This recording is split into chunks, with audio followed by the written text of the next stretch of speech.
à tous et bienvenue sur cet nouvel essai, nouvelle machine. On va vous présenter le ADV 350.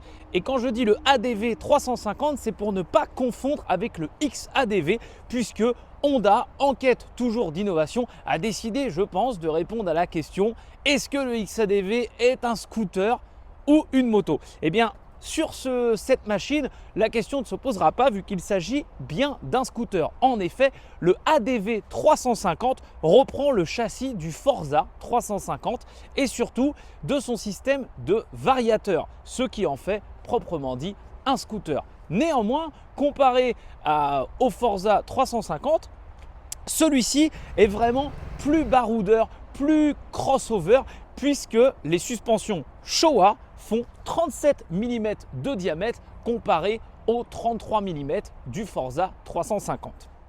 En parlant des suspensions, on va retrouver également à l'arrière de cet ADV 350 des suspensions Showa à bonbonnes séparées, ce qui lui donne vraiment un look absolument superbe et je félicite Honda d'avoir mis ça d'origine sur une machine. Au niveau des pneumatiques, on retrouve d'origine des Metzeler Street avec un design typé off-road, des protège-mains en plastique comme son grand frère, protège-mains qui vont être très utiles notamment lors des conduites hivernales, puisque c'est un gage de confort et une protection au niveau donc du froid, comme aujourd'hui où il fait 0 degré. On oubliera la bulle électrique au profit d'une bulle manuelle entièrement réglable sur 5 niveaux. Chose plutôt pratique en hiver et en été afin de prendre un petit peu l'air. Ce qui lui donne aussi, ça lui change aussi un petit peu la gueule à ce petit ADV 350. Au niveau des jantes, on va retrouver du 15 pouces à l'avant et du 14 pouces à l'arrière. Et vraiment, le design est vraiment plutôt bien soigné puisque on va dire que ça rappelle un petit peu les jantes à rayons de nos chers trails.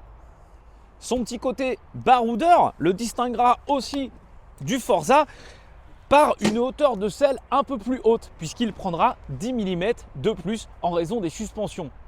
Je mesure 1,70 m et ce petit scooter, vraiment, je suis sur un peu la pointe des pieds, mais ça reste quand même très agréable. Alors j'ai tellement l'habitude du coup de mon XADV que là je viens de m'arrêter sans faire attention à la hauteur de cette machine. Et pour mes 1,70 m, et ben franchement c'est nickel. J'ai les pieds qui touchent très bien le sol. Il est léger et par conséquent il sera très adapté en ville. On pourra s'avancer légèrement en avant pour avoir les pieds à plat lors des manœuvres. Manœuvres et conduites qui sont ultra faciles avec ce scooter, vu qu'il est pourvu d'un guidon large et dénudé de type trail. Je soulignerai également qu'il sera très pratique du coup d'ajouter une petite housse pour y mettre son téléphone portable et également des petits accessoires sur ce grand guidon. Justement de ce poste de conduite, on va remarquer l'ancien Neyman du XADV qui est donc en keyless, chose qui est vraiment très pratique pour un usage au quotidien et que pour l'activer, il faudra appuyer et tourner pour le démarrer. Je regretterai cependant le fait que les leviers avant et arrière ne soient pas réglables. Et enfin, au niveau des commandes de bord, on ne reste pas du coup perdu. Voilà, on va retrouver vraiment les commandes de chez Honda qui sont plutôt bien accessibles. Voilà, donc là on est avec des gants d'hiver. Donc des gants chauffants hiver qui sont, on va dire, un petit peu épais. Et du coup, les commandes sont très accessibles, même avec des gros gants. Ce qui n'est pas le cas de toutes les motos actuellement, vu qu'on a de plus en plus d'options sur celle-ci. Au niveau du cadran, on oubliera l'écran TFT haut de gamme du XADV et de l'Africa Twin qui aurait très certainement été trop cher pour ce petit modèle en 350, mais un écran LCD vraiment simple, basique, mais avec lequel on va retrouver toutes les informations: contour, activation ou pas du traction control, la vitesse, une petite tension de la batterie. Ce qui est dommage, c'est que l'on n'aura pas la température extérieure et ça, j'aurais bien aimé. Traction control à fond. Traction control 1. Comme d'habitude, chez Honda, on reste sur un bouton qui commandera l'ouverture de la trappe à essence. Et là, attention, la grande surprise de cet ADV. On nous a habitués à des grands coffres sur le Forza 350. Et bien là, c'est toujours le cas, croyez-moi. Voilà.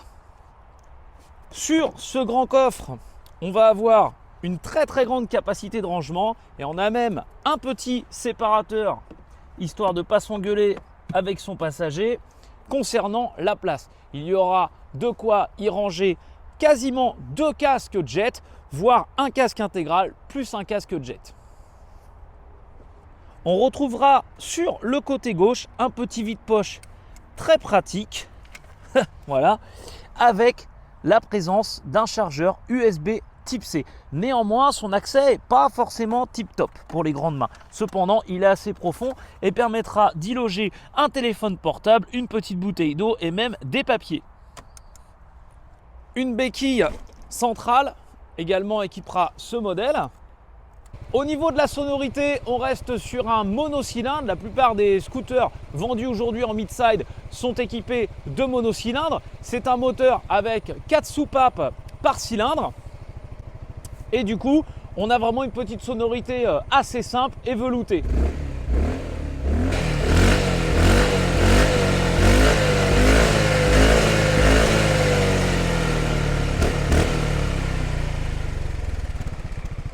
Côté puissance, ce Honda ADV développe 29 chevaux pour 31,5 Nm avec un châssis tubulaire. Au niveau du freinage, on retrouvera un disque par roue avant-arrière avec un freinage plutôt efficace si on freine de l'avant et de l'arrière en même temps. Personnellement, je trouve que le frein arrière manque cruellement de mordant.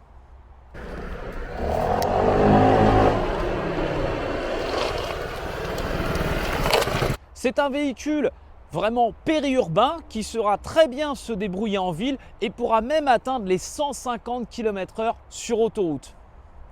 Il est bien sûr homologué Euro 5 et au niveau consommation, là on est plutôt pas mal puisqu'il consommera en étant raisonnable 4 litres au 100 seulement et 4,6 litres sur autoroute.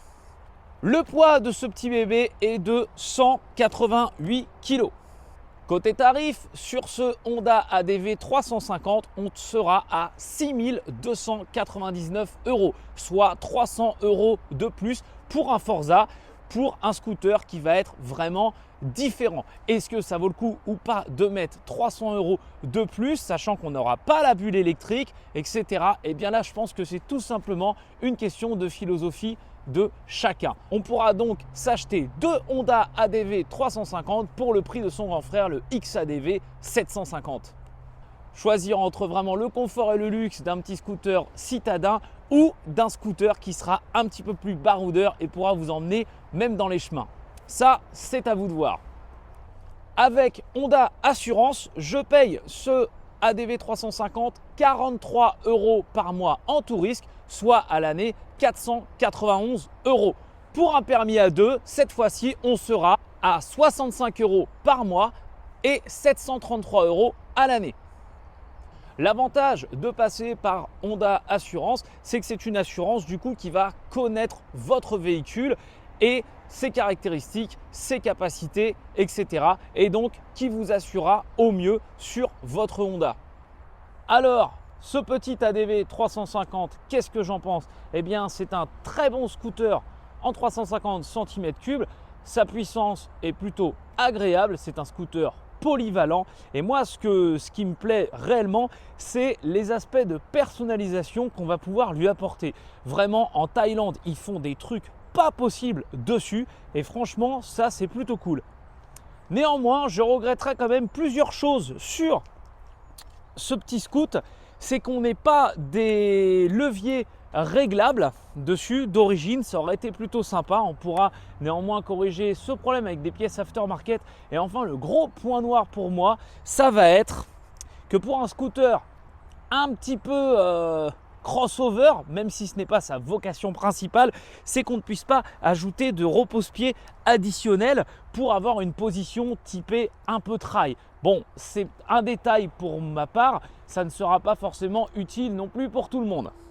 Eh bien, je vous remercie beaucoup d'avoir regardé cette vidéo. J'espère que ce petit Honda ADV 350 vous aura plu. N'hésitez pas à me dire dans les commentaires ce que vous en avez pensé, si vous aimeriez bien me voir faire un road trip avec. En tout cas, je remercie Honda Assurance d'avoir sponsorisé cette vidéo et je vous invite à aller faire un petit tour sur leur site.